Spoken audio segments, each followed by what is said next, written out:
Hello and welcome to the Federal.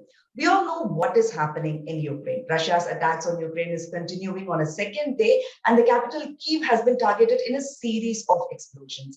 When a country invades another country, there are serious consequences. Actually, those are global consequences. Loss of lives, resources, hit on the economy, and a lot more.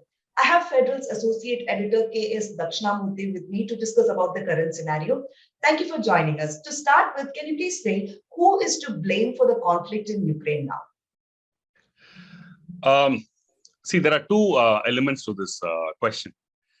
Obviously, Russia and Putin are the aggressors. If you look at it from a limited point of view, if you look at the current situation, obviously it's a no-brainer. Russia has invaded the Ukraine. But if you just move back and see the larger picture, what has been happening is that the West and the United States have reneged on a lot of promises that they made to the Soviet Union when it was breaking down in the late 90s.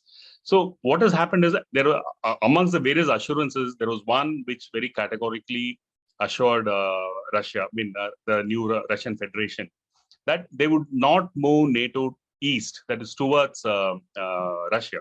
But what has happened is that many of the former Soviet states are now part of NATO. And many of the former states are also part of the European Union. So it's actually contrary to what the promise was, the US has constantly moved closer and closer to Russia. So obviously, from a geopolitical point of view, Russia is worried. And if Ukraine does become a member of NATO, it would basically get the West on the doorstep of Russia with military infrastructure, etc., etc. And Russia would not be able to do anything because it becomes part of NATO. Ukraine becomes part of NATO. So it is with this view, it's more a question of survival for Russia to attack Ukraine. And unfortunately, the real sad part is that Ukraine has become the scapegoat in this fight between the East and the West. So both are to blame. The larger blame goes to the West and the United States, and the actual aggression, obviously, is on the doorstep of Putin. So actually, as you said, NATO will not move east. And how far will Putin go as far as this invasion goes? Because even in his recent presser, the Ukrainian president said that he openly asked every country, every European nation to help him, but no one is willing to help him. So if this situation continues, what will be the outcome? And the second part of this question will be, how far will Putin go as far as this invasion goes? See, as far as Russia is concerned, it's very clear. The moment if the European Union or the US or any of the NATO countries, they give an assurance that Ukraine will not be part of NATO, Russia will pull back. In fact, if they had already given this assurance, this invasion itself would not have happened.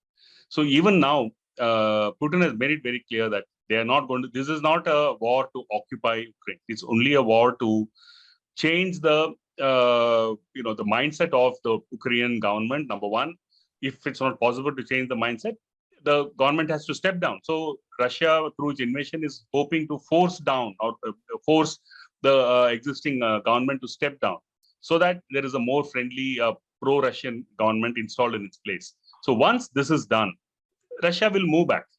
And we have already seen that earlier in the case of Georgia. Other than the conflicting, the border area between Russia and Ukraine, which has been in dispute for a very long time. Other than that, we're talking of the Donbass, in the Donbass province, Donetsk and Luhansk. Other than that, Russia will withdraw from all the places that they've gone into, because the idea is not to invade and occupy. The idea is to invade, but not to occupy Ukraine. So it'll move back. Once Russia is confident that Ukraine is not going to join NATO, then the war comes to an end. That's it. What about the sanctions? Will these sanctions actually work? Even recently, European Union has given more sanctions on Russia. If you look at the sanctions in general, what has happened is that you must also look at where Russia stands vis-a-vis the relationship it has with the European Union. What has happened is, in the last few years, Russia has become a huge energy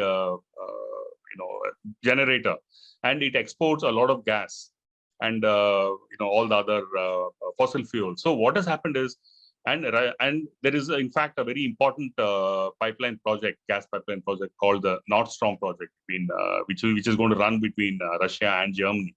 Now this has not yet been launched; it's on the verge of being launched. But despite that, there is already a massive dependence by Europe, Western Europe, on Russian energy. Okay, so what will actually happen is sanctions in this current scenario is not going to work, because sanctions are going to affect even Western Europe. Because when the moment you impose sanctions, what are you doing basically? You're stopping all kinds of economic relationship between Russia and the EU, the European Union. So if European Union does not get the energy requirement from Russia, it's Europe that's going to suffer. So the sanctions, I think it's really past the date when it works, at least in the case of Russia. Because Russia is not such a minor power; it's still a big power. Let's not forget. Now, let's talk about its impact on India. What is happening in Ukraine and what's happening between Ukraine and Russia? How will it impact India? India is in a very peculiar situation, I must say. I think probably no other country is in as peculiar situation as in India, as India is, because India is a historical, has a traditional friendship with Russia. Okay, it also has a traditional friendship with Ukraine because as part of the Soviet Union. But since in the last about 25 years, especially since India opened up in the early 90s, India has also become very close to the United States. So both the United States and Russia are pulling India in two directions. Each one wants India to support them, right? And in between, of course, you must have seen the yesterday the interview of the Ukrainian ambassador. He says that they are dissatisfied with India's position, because what is India's official position? That it should be resolved with peacefully, whatever the dispute. But actually speaking, that's not saying anything. Obviously, the whole world wants it to be resolved, peacefully. But what the Ukrainian government or the Ukrainian ambassador forgets is that India cannot afford to take a position either for the US against Russia or for Russia against the US, because India is a very close partner of both, and India is a minor partner as far as US is concerned. It's a minor partner as far as Russia is concerned.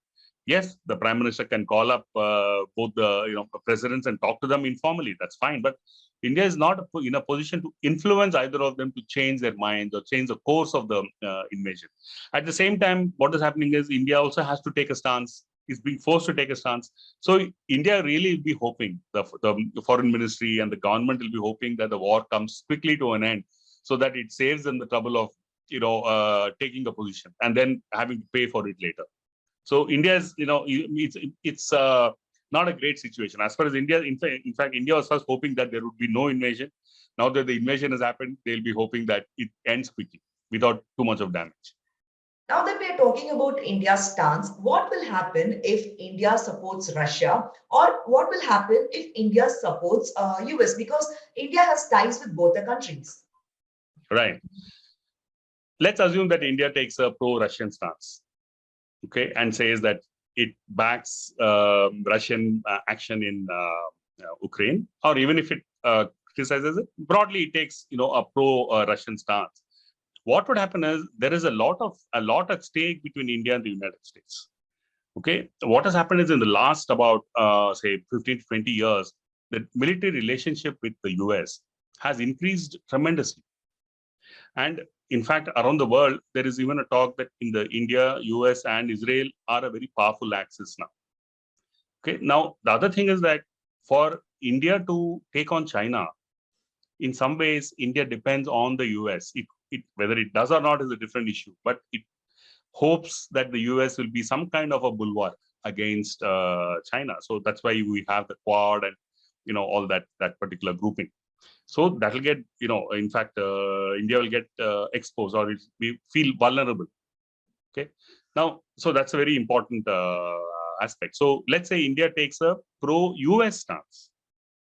Now, what would happen is that, number one, we will be breaking a traditional friendship with a country that has always stood by India, even during the Cold War and as part of the Soviet Union and on Kashmir. Russia has always, or the earlier Soviet Union, always stood by India. So will be breaking that relationship. Number one. Number two, what will happen is that again with China, in the Russia is a very it has become very close to China. So what would happen is that India would be hoping to control China using the good offices of Russia, not through any intimidation, but through the good offices. So if you antagonize Russia, I mean, India is is going to be in trouble. And also, please remember, in Afghanistan, India has no entry. Okay, and if India has to have any kind of relationship with the new government in Afghanistan, only Russia can intervene in India's favor and put pressure on Pakistan and on China to allow India into Afghanistan. And what would happen to Pakistan? See, India and Pakistan have a old hostile relationship, and Russia is now slowly befriending Pakistan. Pakistan and Russia had almost a non-existent relationship earlier, but now Russia is also slowly, having a kind of a friendly relationship with Pakistan. In fact, Imran Khan was, in Russia even as this invasion happened, the Pakistani prime minister. So the point here is that Russia will support Pakistan if India supports the US and antagonizes Russia. So India cannot afford to antagonize Russia. And like I said earlier, India cannot afford to antagonize the US. So it's a seriously sticky situation for it. Finally, can you please explain what is the status of Ukraine now in this current scenario? I mean, the real tragedy of this entire conflict that we see is actually Ukraine. Because the people who are getting killed, the country that is getting bombed and facing the brunt of Russian anger is Ukraine. And the Ukrainian people have really nothing to do with this. So you have somebody who's who's caught in the crossfire between a bigger war that is going on between the West and the East. It's like, I wouldn't call it a Cold War, but it is something like that. And Ukraine has become the battleground for no fault of it, because it's being pulled on in both directions. So people, in fact, the world should sympathize with Ukraine. And, so, I mean, I would put it that way, that Ukraine has become in fact, if the conflict has to end, I think really one must keep Ukraine in front and, really talk about Ukraine. And from the point of view of Ukraine, both should really back off. The US should give in to the Russian demand, and Russia should immediately get back to its country and stop any further damage and hostility deaths. I mean, this is the only way by which Ukraine can be saved. Otherwise, they really become the scapegoat, or for no fault of this. Yeah. Thank you for joining me in this discussion. This scenario is actually a developing story, so stay tuned with the Federal for more such updates.